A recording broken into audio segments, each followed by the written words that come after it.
Alors, palette page, menu fenêtre page. La palette page, chez moi, elle est comme ça. C'est-à-dire que quand elle est toute étroite comme ça, elle ressemble à ce que vous avez. Les pages se superposent les unes aux autres. Mais si je déplace la palette page, alors imaginons normalement, elle est à l'origine chez vous, je pense qu'elle doit être attachée comme ça en fait, la palette page. Quand vous avez cliqué là, vous avez fait menu fenêtre page, voilà, elle apparaît là, et vous allez en fait la détacher par son onglet. Vous faites un cliquer glisser pour la détacher. Et donc j'étais en train de dire que quand on l'agrandit, voilà, les pages sont superposées dans la palette page. C'est ce qu'on appelle un espèce de chemin de fer. Mais chez moi, il y a quelque chose en plus. Quand je prends la petite case en bas à droite et que je la déplace vers la droite comme ça ne le fait pas, c'est super. Et bien voilà, il va falloir le faire aussi chez vous. On va faire en sorte que les pages se mettent les unes à côté des autres.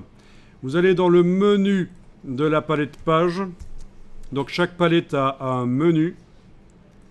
Et vous allez demander ici, afficher les pages horizontalement.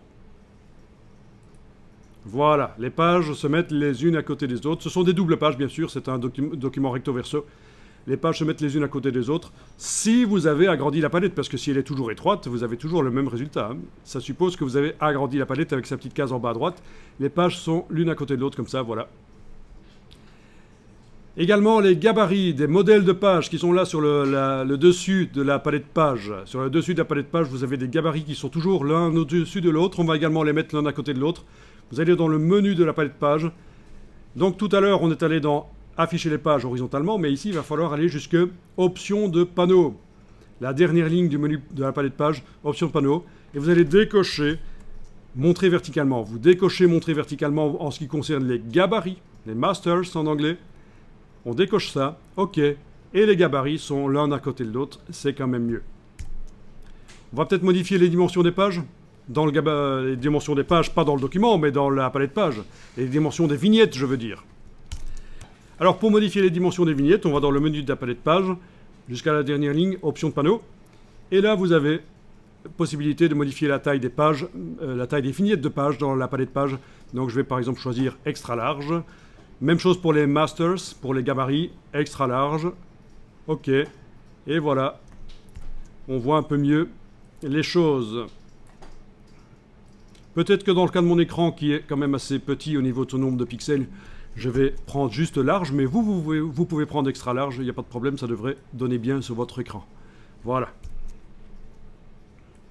Donc, la palette page est divisée en deux parties. On a la partie du dessous, ce sont les pages du document. Et on a la partie du dessus, ce sont les modèles de pages. Certains de ces modèles de pages, notamment le D, le E, le F et le G, ont été faits au départ de pages du document. Donc c'est ça un peu la logique qui a été mise en place ici. On a créé les pages du document en démarrant des gabarits B et C, qui sont des gabarits qui contiennent une grille une grille modulaire, on pourrait appeler ça. Donc les pages du document ont été créées au départ de ces gabarits B et C. Et puis, à un certain moment, on s'est dit, tiens, ce serait bien que certaines pages du document deviennent elles-mêmes des pages modèles. Et c'est pour ça qu'on retrouve des pages ici qui contiennent des images. Bien sûr, l'idée, c'est que quand je vais réutiliser cette double page, par exemple la D, je la réutilise dans le document, je vais enlever les images qui sont là, le titre va changer, le texte long va changer. C'est ça en fait l'idée, c'est que ça, c'est juste un modèle. Voilà, même chose là. Quand j'utilise dans le document cette double page E, voilà, si je la mets dans le document, j'irai enlever les images, le titre va changer, le texte aussi. Ce n'est qu'un modèle. Même chose pour le F. Et le G ici, c'était la même chose aussi, sauf qu'on a vidé, avant d'utiliser le gabarit G dans le document pour créer ce modèle de page, on a vidé dans le gabarit, les images ont été sorties, les textes ont été sortis, voilà.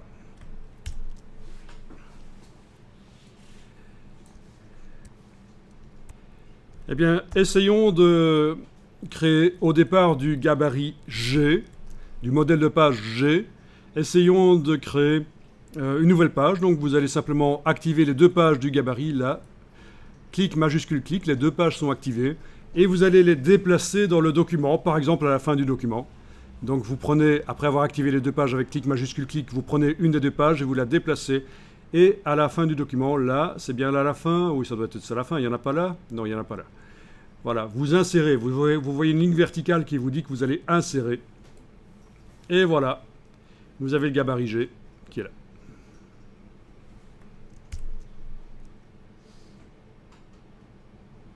Tiens, il ne porte pas le bon numéro. Haha. Je suis en train de remarquer que le gabarit G porte la lettre F. Ça, c'est un problème parce que je passe de temps en temps de la version française à la version anglaise de InDesign. Et il y a parfois des petits problèmes comme ça. Ça peut arriver.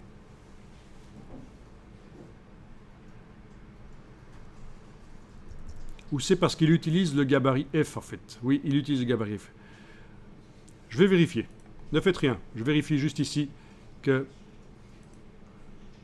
Oui, non, ça va, c'est bon.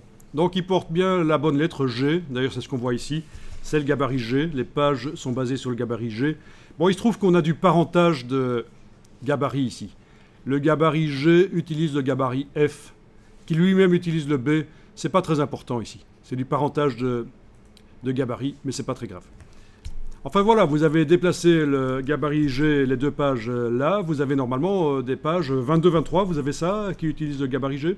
Double-cliquez sur la page 22 par exemple, double-cliquez. Vérifiez que vous avez bien double-cliqué. Normalement, en bas à gauche de la fenêtre du document, il est indiqué que vous êtes en train de voir la page 22. S'il est toujours indiqué G, c'est que vous avez foiré. Vous n'avez pas double-cliqué, vous avez juste fait cliquer, c'est pas bon.